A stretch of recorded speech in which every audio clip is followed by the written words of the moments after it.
Hey guys, so in this video I'm going to take you on a little journey with me, on a journey of launching an AI automation agency. I'm going to do it from scratch, step by step. I'll show you everything I know, how to select a niche, how to come up with a solution that you can sell, how to generate leads, which lead generation techniques I use, and the whole sales process will be covered as well. So I suggest that you take your notepads because there will be some notes to take, believe me, and let's dive in. Also, before we start, I want you to know that this video is going to be a bit different than usually because usually all the videos are scripted, word by word, sentence by sentence. This video is unscripted. I have my structure, I have my notes, but it is not scripted. I decided to try and be more authentic and see where it gets us. Okay, so I also take an opportunity and introduce myself because I've been publishing these videos for a year now and never actually properly introduced myself. So my name is Bogdan Saranchuk, that's why the name of the channel, Bosar. I am Ukrainian, 28 years old, and 10 years ago I moved to Poland. Around that age, at 18, I decided to become an entrepreneur, and since then I've tried quite a few things. The first thing was multi-level marketing and direct sales. That was fun, never paid out. Then I launched my first company, my first business. It was a leather goods brand. We had offline manufacturing, and I quickly realized how hard it is to run an offline business. So I decided to switch to online business and opened a few dropshipping stores, standard store, Shopify stores, AliExpress, shipping to the US, and so on. Then I entered affiliate marketing industry, and affiliate marketing industry was the main source of income for me for years. After that, I co-founded the first startup in my life with two more co-founders. That was review management SaaS for small and medium-sized businesses. And while building that startup, we actually learned how the whole startup ecosystem works, how the venture funding works, and we explored some acceleration programs. So that was very valuable. And after that, I launched my second startup. That time it was a B2B wholesale marketplace for local retailers. Also very, very valuable experience. But over a year ago, I started exploring AI, learning about AI, and currently that's the biggest passion of mine. I run this YouTube channel which is about AI. I run an AI automation agency. You can check it out at bosar.agency, and basically the whole video is going to be around that agency. Okay, let's start. So this is my AAA, let's call it that, AAA launch plan. And before we dive into branding and lead generation, there is some homework to do.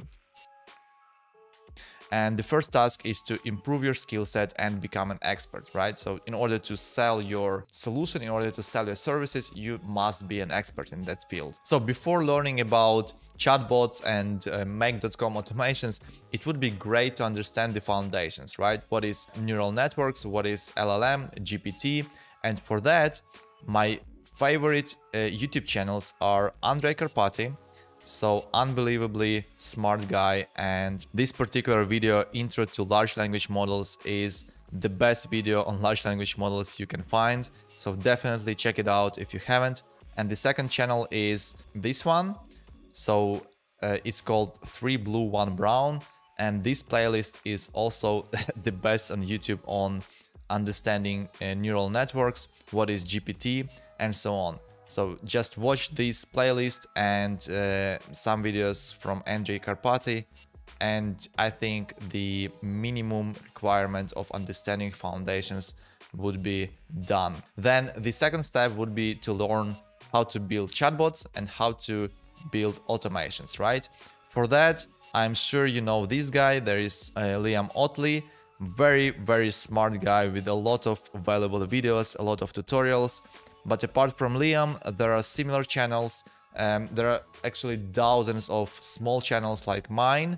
They provide a lot of value. Nobody knows about them. Let me just show you a few, including mine. So there is, for example, Brandon, a lot of tutorials. There is Tavares Media. There is my channel, also a lot of step-by-step tutorials. And when you start watching all these videos, YouTube will suggest more and more So you will have a lot of knowledge base, to use in order to understand how to build chatbots and provide automations. Another way to learn how to build chatbots and agents and so on is to go through the tool list. So here I have a toolkit with the most important and the most popular tools for AI agencies, and just go through each of them and learn how to use them. You can go to VoiceFlow and look up, for VoiceFlow tutorials, then for BotPress tutorials, then for relevance tutorials, and so on, until you know how to use them and which kind of results you can achieve with all these tools. So that's it, foundations, then chatbot building and automation. And the last step here would be development skills. In my opinion, there are two options. The first one is that you are a developer and you know how to code. The second one is that you have a partner who knows how to code. And the third one would be that you don't know how to code, but you still want to start an AI automation agency. Well, in my opinion, it is not going to be the most competitive one, because you wouldn't be able to provide any custom solutions. You wouldn't be able to build a package of solutions for the specific niche. So in my case, I don't know how to code. I'm not a developer. My background is in marketing, in sales, in business development, but I'm lucky enough to have a partner. His name is Nick. He is a full stack developer with 15 years of experience. This is not our first business together. We know how to work together. We know how to build products from scratch, and we are capable of delivering pretty much anything, any service our customers require. The second step is niche research, or maybe you go with the general approach, but I would say that the general approach is only applicable if you have a big volume of inbound traffic. Otherwise, I would go with the niche approach, because when you do outbound sales, when you do outbound lead generation, it is much easier to focus on a specific niche, on a specific problem that you can solve, than targeting everyone and focusing on everything. The best way to be an insider, that means that you work for a specific business industry, like legal firm, and you see that in your workflow you have a problem which can be solved with an AI solution. Then you start an agency and you go to your fellow law firms and sell that solution to them. That would be the best case, because you know people from that industry, you experience firsthand the problem. It is easier for you to communicate with them and to sell it. But most of us are not insiders. So how to analyze and research the niches? I would pick 5 niches that you think are the best fit, and I would focus on pain points, not on desire, not on good to have things, because pain is much stronger trigger than good to have things. So researching those industry, I use different channels such as YouTube, Google. Just search for keywords as an insider, like how to become the best lawyer in my city, and then you see which kind of advice you can find online, and while learning you will understand which kind of problems people have in that industry. I would use ChatGPT just to brainstorm which kind of problems they can face, back and forth. I'm sure you know how to use ChatGPT. And then get a clear map of the business processes and pain points. So in my case, I use Miro. In a moment, I'll show you how it looks like. So we don't sell AI chatbots, we sell an increase in revenue by X due to solving pain point Y. And to understand these numbers, pain points and their correlation, a deep research is required. Build a clear map in Figma or Miro. In my case, I use Miro, and that map looks like this. So I have hotels, I have different processes they have, like customer service, booking, check-in, check-out, personalized guest experiences, and customer loyalty. And then I build this map when which kind of problem they can face on each step and which kind of solution I can provide to that problem. And then based on that problem solution fit, I can build my templates for the outreach. I suggest that you do the same for each niche that you research, and based on that you would come up with the best ideas. So do that. In my case, I decided to start with the hospitality niche, so the hotels, and then solution selection. So for the solution selection, You need to understand, again, which kind of solution would solve a particular problem for your ICP, ideal customer profile. And then you need to test it. So don't waste so much time endlessly analyzing the niches, the problems, the solutions. Just allocate a certain amount of time, do your research, and then just start doing it. Start talking to people, start selling it, start building it, and in the process you will understand which solutions are really needed and which are not. So that's why I say test it with real businesses. In my case, the solution I've come up with is a package of different solutions for hotels. It includes AI chatbot, so it is connected to a GPT model and knowledge base of the hotel. It is connected to the hotel's system, so it understands which rooms are available and it can accept bookings, and that requires a lot of development. So if you didn't know how to code, it wouldn't be possible to provide a solution like that. This chatbot is deployed to a website, plus integrated to WhatsApp, Messenger, and maybe other communication channels. It is available via QR codes in rooms, so the guests can scan QR code and get directly to WhatsApp and get the assistance, get customer support. And this bot can also provide answers to reviews on Google Maps. That takes a lot of time and energy from staff, so it saves a lot of resources. Once you are done with your homework, once you know that you are skilled enough to provide a complex solution to your clients, when you know which niche you're going to target, when you know which solution you're going to sell, then you can actually start setting up your agency. And the first step would be to come up with a name and buy a domain. For that, I would usually use Namecheap or GoDaddy. Then you need to build a website. We already have one. It is bosar.agency. Feel free to check it out. It is very concise, but at the same time, we have our services outlined, our process, and our team. So not a lot of information, but very, very clear how you could work with us and what we could do for you. I could say that there are three options for building a website: either build it yourself if you know how, or hire a web agency, or use a template. This template is specifically designed for AI agencies. It is not bad at all, and it costs only $49. So explore it, check it out, and maybe you could use it. In our case, we worked with a great team, a web design agency.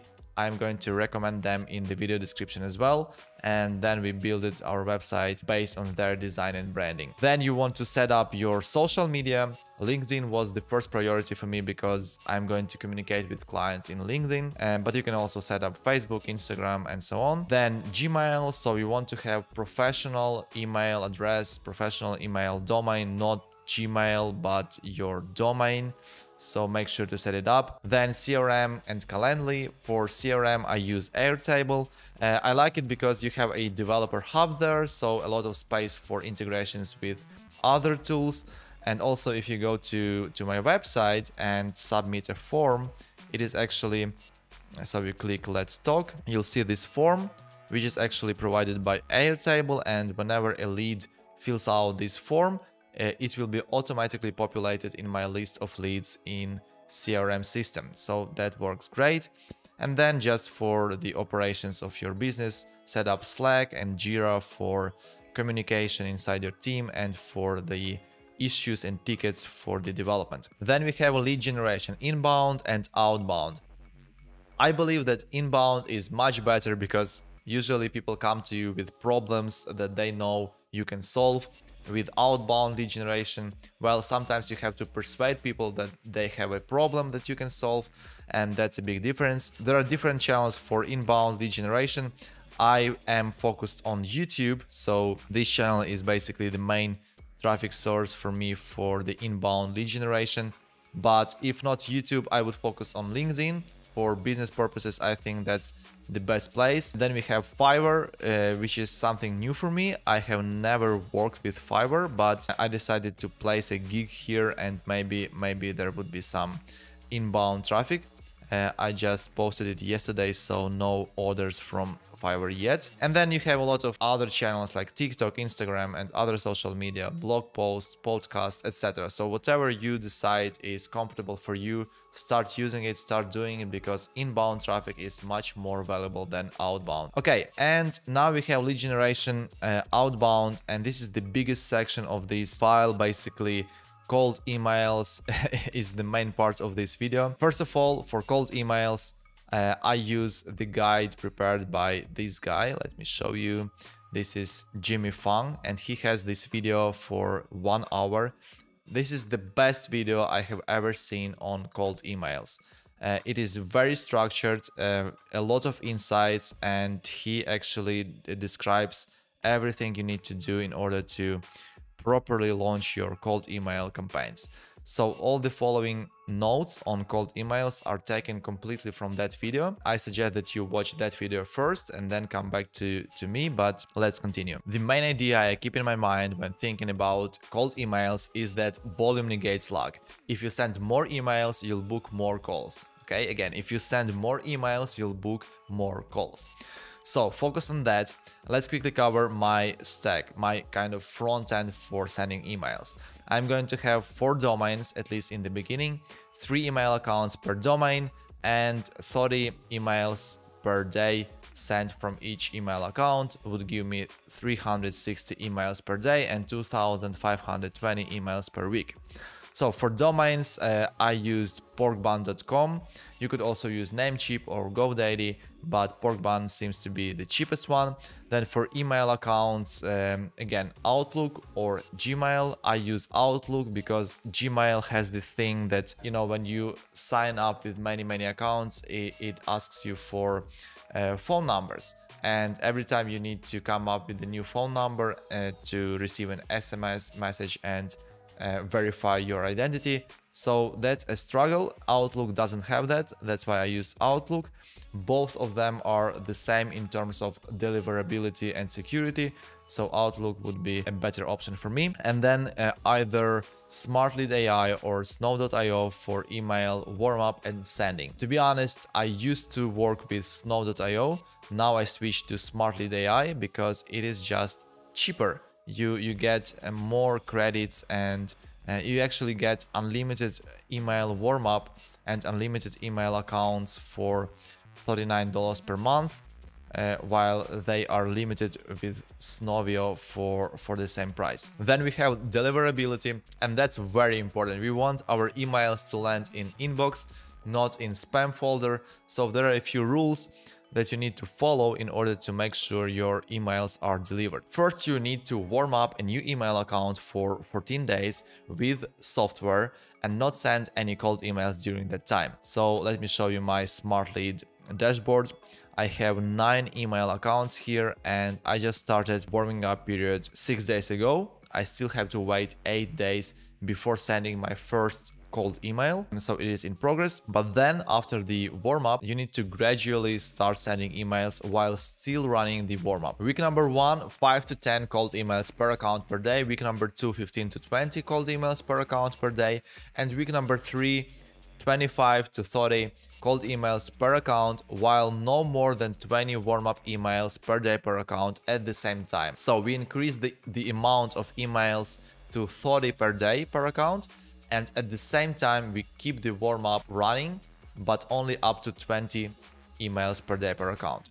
Okay, then important thing is bounce rate. You have to verify leads before you start sending emails to them, because if an email address is invalid due to different reasons, maybe a person worked for a company and was terminated, and you send an email to that email address, it bounced, right? Then you have a bounce rate, and if it grows higher than 3%, it is very bad for the reputation of your email account, and you will land in spam again. So you must verify leads and track your bounce rate, keep it below 3%. I'm going to use this tool, which is called Million Verifier, for verifying the email addresses, making sure they are valid. And the next step is never use the main website domain for email account send cold emails. So there is a risk that your reputation will be decreased for your email account, and you don't want to mess with the reputation of your main domain of your website. Okay, that's very important. Then we have another rule for the burner domains, or for the secondary emails, other words. Never use .org, .co, something, only .com, and please do not include any numbers or dashes or something like that in the names of your domains. Like here, I have, let me just show you. I have different variations of Bosar agencies. So it's bosarsolutions.com, aibosar.com, bosar.ai.com. So it's always .com and no dashes, no numbers. All right. And the last rule here is to use spintax to avoid the same exact emails being sent thousands of times. So the email providers, they don't want you to be a spammer, right? And if you send the exact text for hundreds of times per day, it is going to trigger some algorithms from email providers that this might be a spammer and put you in the correlating box. Here are some examples of spintax. You can say, hey, hi, hello, good day. Then you can say notice, saw that company, blah, blah, blah, thought, wanted, and so on. So you basically rotate different words with the same meaning to avoid having the same text being sent many times per day. And another great life hack that actually Jimmy Fung mentioned in his video was to include motivational or any other quotes in the end of your email, and that way you can have an infinite amount of variations for your email. It is going to be always unique. So that's great. Then we have list building. For the list building, make sure to use segmentation to make the emails more personalized. And then the question, how to build those lists? Well, there are different directories for different niches. For offline businesses, it is a good idea to use Google Maps. This is what I actually do. You can scrape Google Maps with Outscraper tool. Very convenient. You just put the keyword for the Google Maps, and this tool will scrape all the results and will provide you with a spreadsheet of the emails for each business listing. Then you can use those emails for building your lists. If you want to target like agencies, you can use clutch.co. If you want to target e-commerce brands, for example, there are brand now, there is store leads. So there are many different directories, many different services for targeting different industries. One of the biggest directory of leads ever is Apollo.io. So I think LinkedIn, Sales Navigator, and Apollo.io are the two biggest places to find leads. And then we have findemail.com to scrape and verify. So the flow is that you go to Apollo.io, you can set up the criteria for your target persona, you can get tens of thousands of leads, and then you verify those leads with findemail.com and put them in smartlead.ai to actually start your cold outreach process. And some other tools to verify leads might be millionverifier.com or directly in smartleads.ai. Okay, now that we've covered the stack, right, the front end for sending emails, the deliverability rules, and list building, the last thing here would be to cover script writing. And that is of course very important because nobody is going to reply to your emails if they don't sound relevant to people. So you need to understand your ICP, ideal customer profile, use niche, title, employee count, and jargon to tailor your emails to be, more specific, more relevant. The more specific and relevant we are, the higher the conversion rate would be. Create a relevant offer. So offering AI automation is not enough. Create a list of what your offer does for them and write an email around each solution.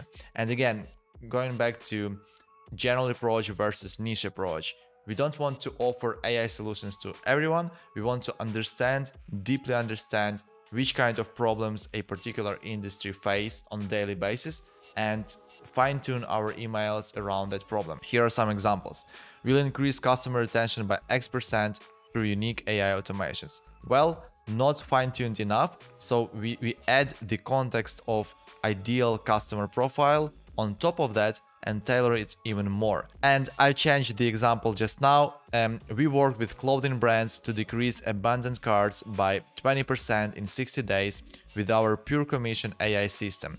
So this example is tailored for e-commerce brands. So let's assume we target e-commerce brands as an AI agency, and we take into consideration that particular niche while saying that we work with clothing brands to decrease abandoned carts by 20%. So the more context you provide, the more relevant the email would be and the higher the conversion rate would be. Okay, cold email script frameworks. every line in your email must have a purpose. We want zero fluff. So there are different frameworks, for example, intro, offer, case study, call to action, intro, pain point, solution, call to action. So let's cover these 5 main pieces that can be used for every cold emails. Those are intro, offer, pain point, case study, and call to action. Intro is basically just to introduce ourselves, to show who we are, and also show personalization to demonstrate that we've done our research. Then we have offer. In this part, we show what we do. This is basically a promise of the end result, or we work for free. That works very well. Then we have pain point. What are the challenges? So I suggest that you write a list of pain points and then include them in your email sequences. And the goal is to point at what they are losing, not what they can gain. An example here is: notice a few mistakes in your welcome flow that could be costing X% conversions every month. So I made you a video covering how to fix these mistakes. Can I send it to you? These examples have nothing to do with AI automation agencies, but it will give you a great idea how to construct those emails. Okay, then we have case study, who and how we helped before. The best way to showcase the pain points that we solved. Again, example: hey, we recently helped this TikTok agency that was struggling to find leads just like you go from 0 to 20 sales calls per month in 45 days. You're telling the prospect that you've helped someone who was in the exact same shoes achieve the exact same result they are looking for. And that's huge because you show relevance. The business is very similar to the one in your case study, and you have social proof because that's the result you actually achieve. Then we have CTA, call to action. There are 3 types: hard CTA, soft CTA, and value CTA.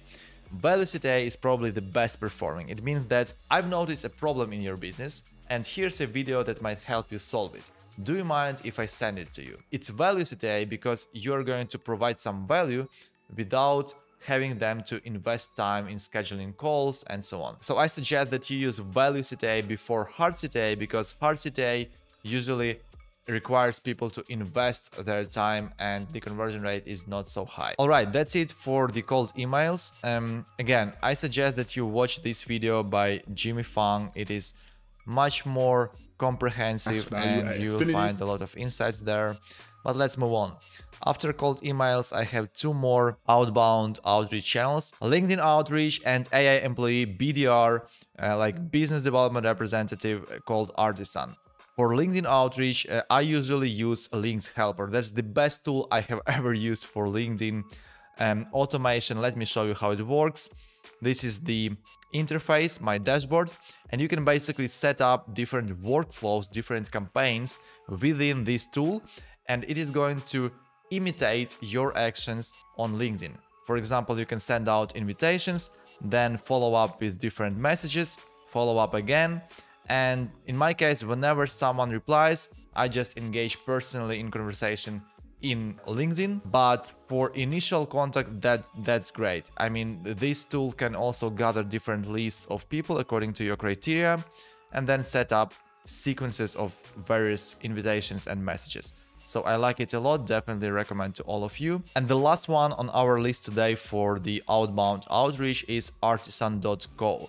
This is basically a startup they just recently launched, and the idea is that this is an AI employee which is going to replicate everything we just discussed for cold emails. So she is going to prepare the lists, she is going to prepare the templates, send out the emails, and make everything possible to schedule a call. So eventually it should work like you provide this AVA, this AI employee, with all the context about your company, about your mission, about your solutions, about your target persona, and she is going to do all the work, and then you will just find scheduled calls, sales calls in your calendar. That's the idea. So I've provided AVA with all the information about my agency, about my target persona, about, you know, my solutions based on my, I've spent some time here, and based on my examples of templates, based on my information about my company, she created a campaign. This campaign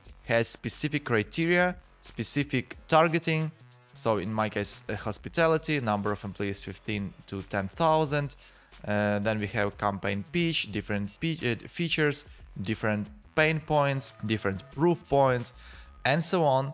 She is going, or it is going, I don't know how to properly call it, she is going to prepare some templates, and I'm able to approve them here, pending approval, or I can just approve all of them together and send them out. I have previously connected my email accounts here, and they have like a warm-up solution inside this artisan tool, and my email accounts are currently being warmed up. Once that's done, I will start working on that campaign and sending out emails. Well, I'm not sure if that solution is going to work better than manual cold emailing, but you never know. So let's have a deal. If you leave enough comments, if you like the video, I'm going to prepare the second part of this video where I'll compare the conversion rates between different outbound channels, and we'll know which ones work better and which ones work worse. All right, the next block is sales process. For sales process, I have 3 stages: intro call, proposal, and implementation. Again, very high-level details. I'm not going to discuss theoretical aspects of sales process itself. I recommend you check out this guy on YouTube, Jordan Platten. He has a great playlist, everything you need to know about sales, so go and educate yourself. But the main idea for me when I joined the first call is don't sell, talk, and get to pain points. Okay, the goal of this call is to gather as much information as possible. Make sure you have a structure for the call prepared, right? You invited a person to that call, so you must lead it. You have to have a structure which you can follow and you are not getting lost. Okay, another point is have specific quotations of problems in your head, and that has to do with your research. You are going to speak their language, you're going to discuss problems that bother them. That's what you've been preparing for. And the last point here is take notes with AI. Again, I use Firefly's AI. That's a generic thing which should be automated by AI. This tool can join your Google Meet calls, for example, and prepare summaries of those calls so that you don't have to do it manually. The next stage is proposal, and you can email it or have another call if it is a bigger project. Proposal should include deliverables, pricing structure, and timeline. The idea is that you gather as much information as possible on the first call, then you take a few days, you take some time, you do your due diligence, you analyze which amount of work is required, which amount of development is required, and based on that you formulate these deliverables, pricing, and timeline. And then you get back to your customer and present your proposal. And the last step of my process is implementation. So after your proposal is approved, you sign a contract and you start the implementation. The very last block today is legal matters and formal procedures. Set up legal entity. You want to charge people a lot of money for great solutions, so make sure you have legal entity for that. Make sure you're able to sign a contract.